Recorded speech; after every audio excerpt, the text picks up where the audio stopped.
everybody, and welcome to Mike Nierychlo Online, sharing my love for people, wine, food, and all things made passionately.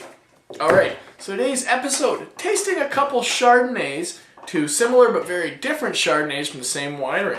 We're rocking Township 7. Township 7 Winery.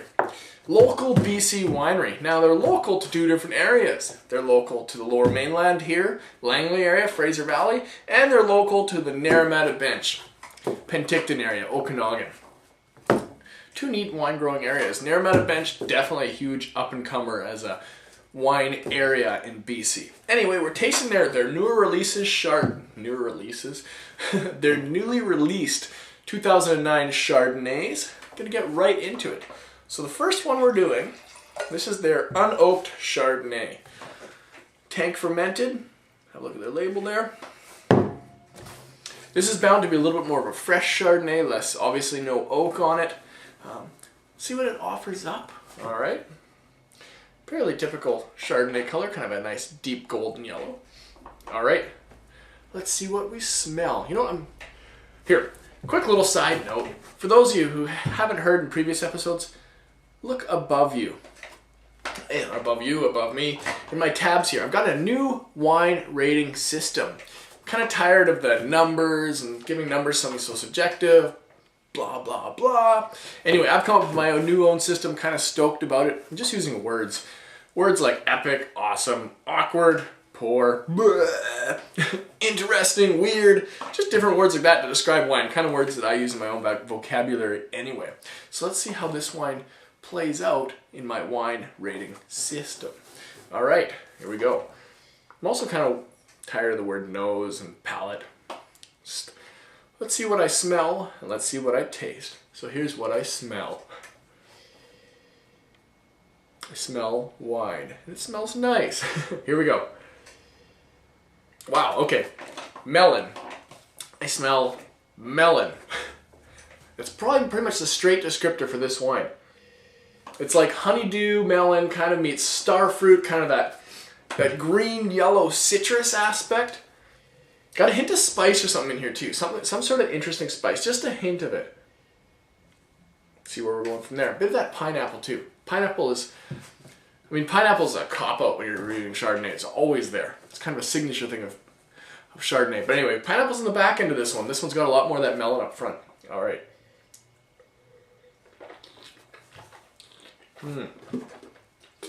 On the palate. Okay. Nice, bright, citrus-forward Chardonnay. Gonna venture into kind of that lime area.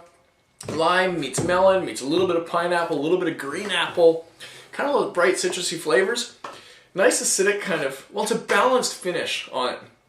In the back of your palate, the back of my mouth, it's got a little bit of that. It's bright, but it's got a neat kind of creaminess to it. I'm curious if the grapes are providing that creaminess, or Brad Cooper, their winemaker, if he did it on the lees, like left it on the dead yeast cells for a little while, that can create a little bit of that creaminess, but it's got a bit of that kind of fresh half and half cream, or fresh coffee cream. Back of my mouth there. I like it. It's a nice wine. So on my wine rating system, which I've got hanging below the camera here, so if you see me look down, that's why. So many different words, I have to double check that I'm in the right zone. Anyway, I'm going to definitely put this in the realm of good wine. It's consistent, it's steady. A lot of people would like this. Drinks well. So it'd pair really nicely with like nuts or figs, or go really well with your soft cheeses. It'd definitely do well with your brie, baked brie, something along those lines. Anyway, let's get into the next one. Same winery, same variety, Chardonnay. Did some reading on it a little bit. They've picked a few different areas of Chardonnay for this one, so hand-picked and hand-selected a few different areas of grapes, and a lot of the same grapes for this one, but blended a few different ones. This is their 09 oaked Chardonnay. It doesn't say oaked, it's just their straight-up Chardonnay. Barrel fermented, aged in barrel, I think 10 months or something like that. Let's see how this one plays out. Hold on, I'm not sure if it's 10 months. I'm going to correct myself on that. I got a piece of paper here. Barrel aged for 10 months. Here we go. French oak. All right. A little bit deeper color here. That comes from the oak. A little bit more kind of golden. Okay, on the nose. This is more your style of Chardonnay that you find in more California. A little bit of that kind of Washington, California style Chardonnay. It's definitely got that, it's got oak to it, but on the nose, it's not taking over, which I appreciate, because sometimes things can be over oaked and that's all you're tasting. So I'm smelling a nice balance of fruit and oak.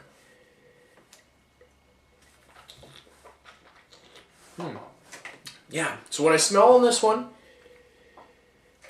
it's got a little bit of that, definitely some vanilla coming through, a bit of spice from the oak. One thing I find that's interesting is almost like a almond or almond paste, ever so slightly. It comes through on the palate as well, that kind of almond paste. Definitely through the mid palate, mid feel of my mouth, whatever.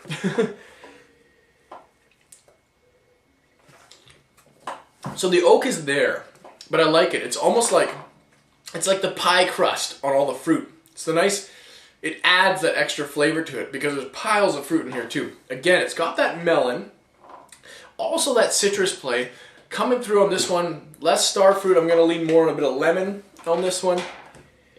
Yeah, kind of melon, some lemon, pineapples there as well, apples there as well. Very straight up Chardonnay tasting notes. And on the finish, I get like a tropical fruit. I'm going to venture to say somewhere between like papaya meets mango, something along those lines on the finish. Nice wine. I like this one. First one I think is $20. This one I think is $25. Township 7. A couple of their new Chardonnays. This one on my rating scale, I'm going to go good plus. So just slightly above good. Not quite great, but we'll say good plus. Both good, consistent wines. I think if you bring these anywhere, people would like them. Like I said on this one. Fruit with the pie crust. Anyway, a couple nice wines for the day. Thank you everybody so much for watching. And remember, wine, depretentious-sized. We'll see you on the next episode.